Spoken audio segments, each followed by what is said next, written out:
Hello my fellow full of the samurai players, Zaript here. I'm going to cover last match of Group E between Aggony Prince and USSR Iriskin. And first game was played on Kansai wood. And well, actually this isn't the last match, but I believe replays of a game between Iriskin and Green Star are unavailable. And this group, if you watched my previous videos, you probably already know though that in this group I didn't get out of this group.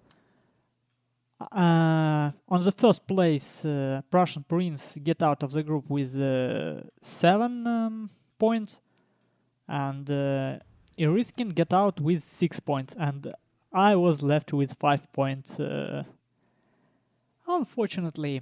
But I think I have gotten over it. I hope so. I still feel a bit sore about that. But let's concentrate on the game. So first game on Kansai wood, and PrussianPrince show us very cavalry heavy composition. And we have seen this against Green Star on Chugoku River. I believe 3 sword, 2 spear levy rush. Each sword have 2 chevrons, and everything else is a cavalry. 4 highly vetted Yariki, 1 Imperial Guard cavalry, 2 Shogun Guard cavalry with 5 chevron each, and Bushido Gen. Well, some mix between gun and Bushido. And honestly, I don't remember seeing PrussianPrince actually using this Imperial Guard cavalry to with a good efficiency, but maybe I will soon.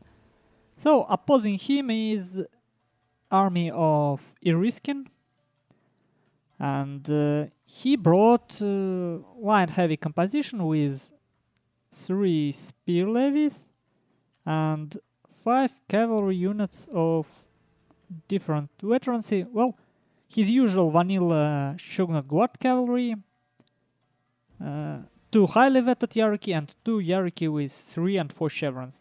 And his line is 1 Marine unit, United States Marines, then 3, 4, 5 Azure Dragon forces, I believe. Yeah, and 5 Azure Dragon forces. So it's quite close to composition he brought against me on this same map in our first game, but against me he played without spears. He used more line. And honestly, I think on this map, as I have probably told already, this forest is too good to use with melee, with all these bumps, with all these trees helping to get closer in melee. So any line heavy composition need to have a better plan than moving near the forest, because, well, he can just slowly crawl near and attack from a very low distance. But let's see how this really will go. Let's take a look at this. You know, I like the tool to quickly get anywhere on a map I want. I can double click, but it works very strange. And Iriskin, by the way, have a full command gen, and as you can see, he just put naval bombardment, and PrussianPrince, without thinking much, he is just attacking. Going straight ahead with simultaneous cavalry charge on flank. And his Yariki actually wavering there, probably because of all the spear levies. And here his melee rush connects, and you see Iriskin doesn't really manage his troops at all. He hopes for spear levy to get him some time for shooting, but he should have kited with Azure Dragon Force. I mean, this is just too easy for PrussianPrince, because, I mean, he didn't even backcharge with his cavalry much. Just now he's getting what cavalry to backcharge this unit, but he really didn't need this, because Iriskin didn't try to pull back, and this means that if your line stay in, it doesn't matter how many line you have and how strong it is, it will most probably die. So, I would say a very easy first game for Prussian Prince. And I guess Iriskin isn't... I mean, he is a Russian player, and in Russian community people usually play very line-heavy compositions or cavalry-heavy, but it's very difficult to get any decent practice against melee rushes. And obviously on ladder you can't get that either. So that shows itself. And let's take a fast look at final statistic. And this time I think I will compile the whole match in one video, so I will try to make it as short as possible every game. So Prussian Prince got 600 less men, just because he got that many cavalry. But he killed, oh man, he killed 700 more, 650. And that is because line of Iriskin stopped shooting almost immediately. Prussian Prince got in melee and it was over instantly. This is how well executed rush looks like if a line using opponent doesn't really know how to counter it. And actually this map, counterplay, oh man, I forgot the name of the map again. This map is very good for kiting, surprisingly, because when this melee rush goes out of the forest, there is a way for line to spread up in different directions to get back. And but this is exactly why Prussian Prince got so many cavalry. By the way, let's take a fast look at Imperial Guard cavalry. Well, you can't really get this unit cost effective in 3 minutes. It's almost impossible. It's a late game unit, and probably that is because Prussian Prince bring it just in case. Game will take longer. Okay then, let's take a look at second game. And here we go. Second game was played on Chugoku River. And if you remember, in a match against Green Star on this same map, Prussian Prince used 8 cavalry composition with very low infantry contingent. He used the same melee rush as in previous game, but now he brought I would say something that Duck would probably bring.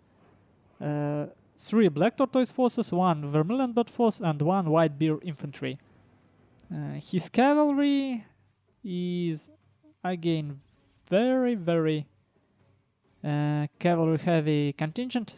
2 Shogun Guard cavalry with 6 chevron each, and 4 Yari cavalry with 7 chevron each. And he has Imperial Guard cavalry.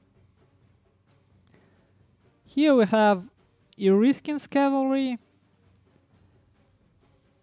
Shogunate Guard cavalry vanilla, 2 Shogunate Guard cavalries, 1 vanilla, 1 with 2 chevrons, Yariki with 8 chevrons and Yariki with 4 chevrons. I don't know, what do you put here? And it has 22 attack only compared to 24 attack of Prussian Prince cavalry, but he has a retainer obviously. And here, are you kidding me? He have 8 melee cavalry units and 4 of them Shogunate Guard cavalry. Well, he was preparing for Prussian Prince using cavalry heavy build. He was actually, it's clear that he was learning replace spear levy here, and he respect his general. It's not common gen. It's a mix between Gun and Bushido this time. Okay, Azure Dragon Force, Black Tortoise Force, Black Tortoise Force, and Black Tortoise Force. So even more Duck style composition on the Iriskin side. And I think Prussian Prince should be feeling very itchy right now. He was preparing to play very aggressive cavalry-wise, and he does, you see, this cavalry charge. But from the beginning you can tell that this is a wrong approach. Iriskin have just stronger cavalry. This seems like a mismicro on PrussianPrince side. Oh man, and he's going to charge. You see what he's doing wrong? He got more funds in line, but he, for some reason, he uses... Oh man, 30 men lost before his charge connected. This cavalry lost, Oh man, this isn't looking bad. I didn't watch this game, but I know how it will end, obviously, because there is three replays. I downloaded and yeah, I know it's a spoiler, but it doesn't really matter. What important is PrussianPrince doesn't use his strengths, and he actually this is over. And you see how it's clear, it's easy to see that Iriskin doesn't really play with such a compositions much. He really blows up his cavalry, but it works well. He just charges through this Vermilion Blood Force. You may even consider this pulling through, but it's not really. They were routing from the first when the first charge connected.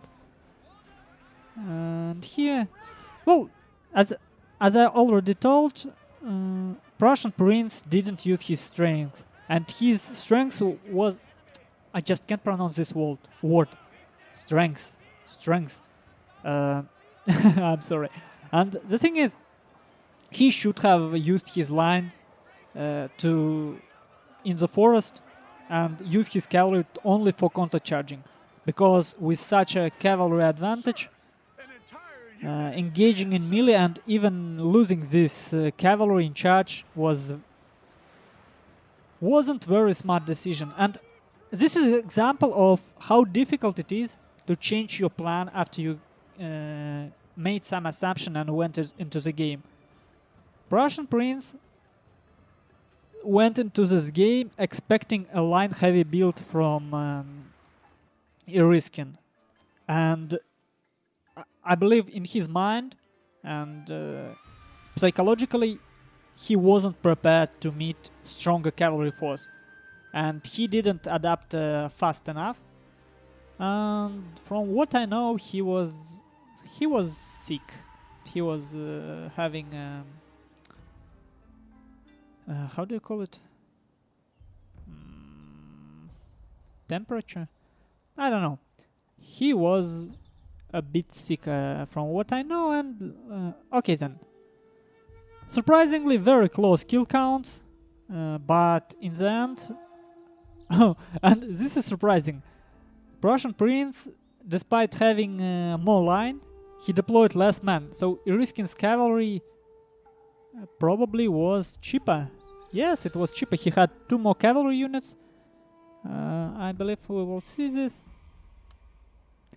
And he used them more effectively. You see, even though these units only level 4, but if you use it right, you can get a decent kills in it. Which is why vanilla and low-level Yariki work just as well if you can play right. If you don't use your cavalry to fight enemies' cavalry and only use it to fight enemies' line, you can do very good with them, even without upgrades. But you will lose map control. You need to think something out for that.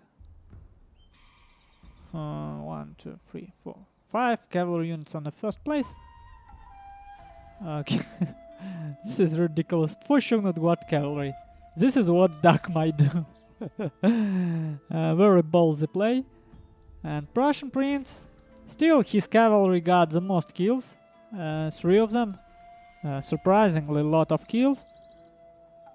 But in the end he didn't manage to put a good use to his line, and this Imperial Guard cavalry isn't good for such a scenario. He didn't use it for skirmishing. He didn't postpone the final confrontation. He just charged with his cavalry while his cavalry was weaker. I don't really know why he did that. But we still have one game to go. Let's look at it. And here we go. This is Gunma field, and this is a tiebreaker in a match between PrussianPrince and Iriskin. And in this match it was, I don't know, for Iriskin it was all unclear. This is his first match of the group, I believe, and he has 0 points, so it's quite important for him to get as much as he can, and he already got 1 point from this match. Okay then, very interesting. 0 cavalry composition from PrussianPrince, but it isn't a spear box that we have saw from Duck one time. He have 5 spear levies, and you see how he positions them. They protect his back, and I think this is very interesting. And his front is very strong 3 150 range elite units, United States Marines, Royal Marines, and Imperial Guard Infantry with 150 range. Black Tortoise Force, Black Tortoise Force. So you see, lower range units are in the forest, and higher range units are in the open. And they have better stats, and this is why I think this is a good idea not to use them in the forest. I was discussing it in my cast of game against my game against Iriskin. Black Tortoise Force, White Bears, and White Bears again. And idea of this composition is very simple. He can use these spear levies to protect his back, and maybe if he reads cavalry movement to move them accordingly.